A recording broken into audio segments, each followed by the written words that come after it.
Welcome to CTV's Capital Dispatch with Rachel Aiello. Hey, and welcome to this week's Dispatch. So two main things happened on the Hill I want to chat about off the top. Let's start with capital gains. So this week, Deputy Prime Minister and Finance Minister Chrystia Freeland kind of set the stage for this key vote on her capital gains proposal. That is the proposal to increase the inclusion rate on capital gain for individuals who are selling an asset such as a stock or a secondary property. If they're making more than $250,000 in capital gains, they're going to be taxed at a higher rate.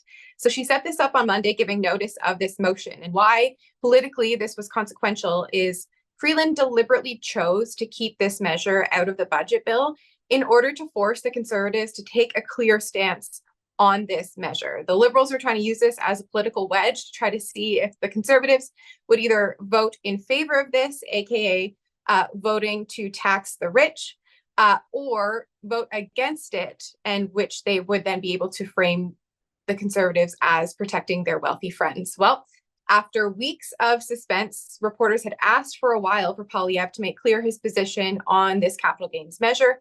On Tuesday, we got our answer. Just before the vote in the House of Commons, Pierre Poilievre stood in the House and outlined his position on this capital gains measure, and he is against it. So what we saw unfold was Poilievre, in a speech about the budget, outline all of the ways he thinks this is a, quote, job-killing tax. He criticized the Prime Minister for, during a housing crisis, taxing home builders, during a doctor shortage, taxing doctors. Of course, you'll remember some of the initial pushback to this capital gains measure did come from doctors and entrepreneurs who were worried either about their savings or about hindering kind of the investment culture in Canada. So what we saw from Poilievre, I think, was quite remarkable. One, that he came out opposed to it. There was some question maybe they would just kind of support it, move on, and not give the Liberals this wedge.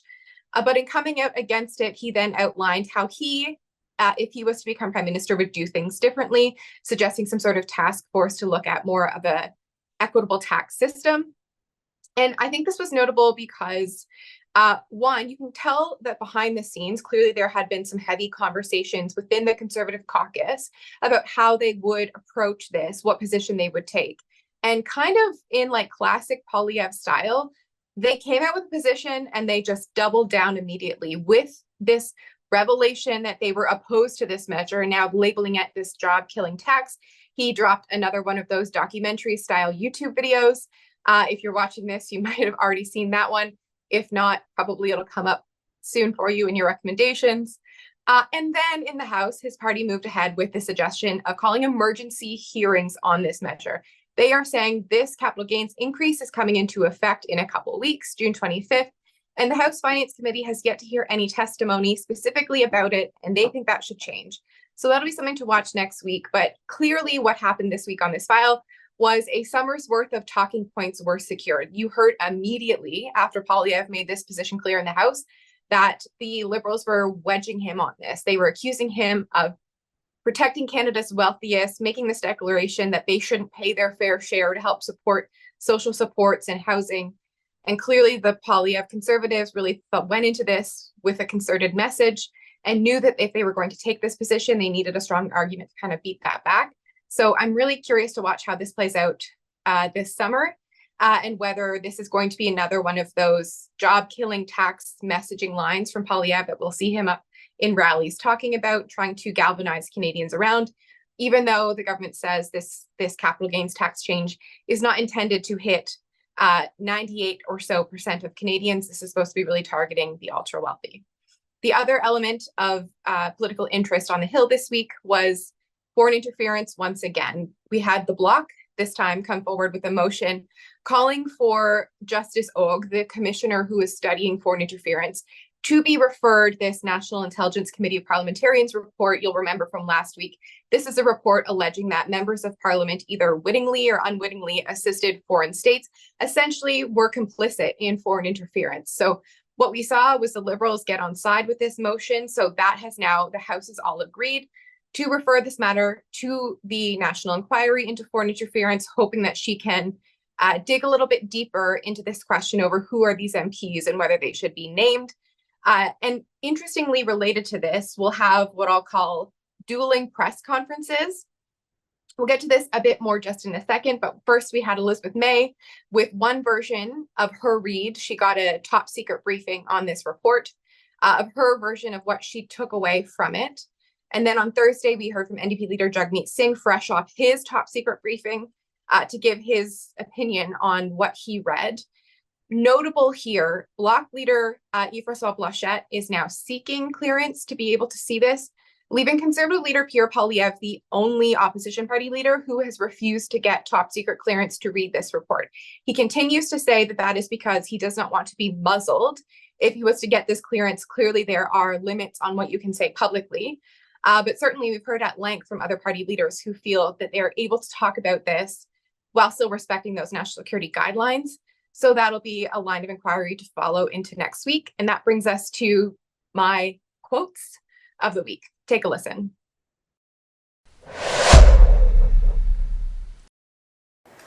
I have been asked many times in slightly different ways how it feels to sit in a parliament knowing that there are potential traitors among us. Shouldn't the public have a right to know which MPs have sold out their country for benefit or favor from a foreign government? Having read the full, unredacted National Security Intelligence Committee of Parliamentarians report, for myself, I can say, I have no worries about anyone in the House of Commons. There is no list of MPs who have shown disloyalty to Canada. There is no list. I am more alarmed today than I was yesterday after having read the report. What is clear to me is that Justin Trudeau knew and didn't act, and Pierre Poilievre doesn't even want to know about serious allegations touching his party. To me, that disqualifies him as a leader, and I do not buy his phony excuses. Both Justin Trudeau and Pierre Poilievre are putting the interests of their party ahead of the country, and that is wrong. So you heard there Green Party leader Elizabeth May and then NDP leader Jagmeet Singh. So this is the second last dispatch of the season, so I figured why not have two quotes of the week. The reason I think it's important kind of to bounce these one off of each other is because of the difference. Earlier in the week, we had Elizabeth May come out and basically say, like, no worries, all good. The only thing I'm really still concerned about now is not about there being traitors around me in Parliament, but instead this one example in the report of a former MP that she does think should be named and investigated, and really talking about how this was a level of concern not quite as high as some of the media coverage and questions in the House had made it, which was a very kind of like unexpected response. I think she had like an hour-long press conference. There was like quote after quote in it that was pretty solid, really kind of guiding this conversation towards everything or everyone has to kind of have cooler heads about this. And then flash to Thursday, and then you heard Jagmeet Singh there say almost the opposite, that he is even more concerned than he was before about fellow members of Parliament, though specifically he is also a bit politicizing this, I think, and placing the blame very squarely on Prime Minister Justin Trudeau, who has had the unredacted version of this report for some time, and Conservative leader Poilievre, who has still not fully read it. So I just think it's an interesting dichotomy, and I think worth keeping in mind here when you're thinking about why does one person view this one way and one person view this the other. In his remarks, Jagmeet Singh also said that he learned that he was the target. And one of the elements of this report was digging more into, while we have been covering what's going on with China, allegations of interference connected to India as well, which is something that he has spoken about previously. So just worth noting kind of both of these versions, different reads of the same report. Largely, though, I think my biggest takeaway is Canadians are left coming out of another week still wondering, who are these MPs? Do I need to be concerned? And what more is being done about this? Because we're no really further along in getting those answers. As for what I'm watching next week, it's kind of picking up on that capital gains measure. So next week is the final sitting week of the House of Commons until they come back in the fall. So after the end of next week, or if they rise a few days early, they will be gone until around mid-September. So one, the push is really on for the government to pass their key bills. The budget bill is one of the biggest ones, for example.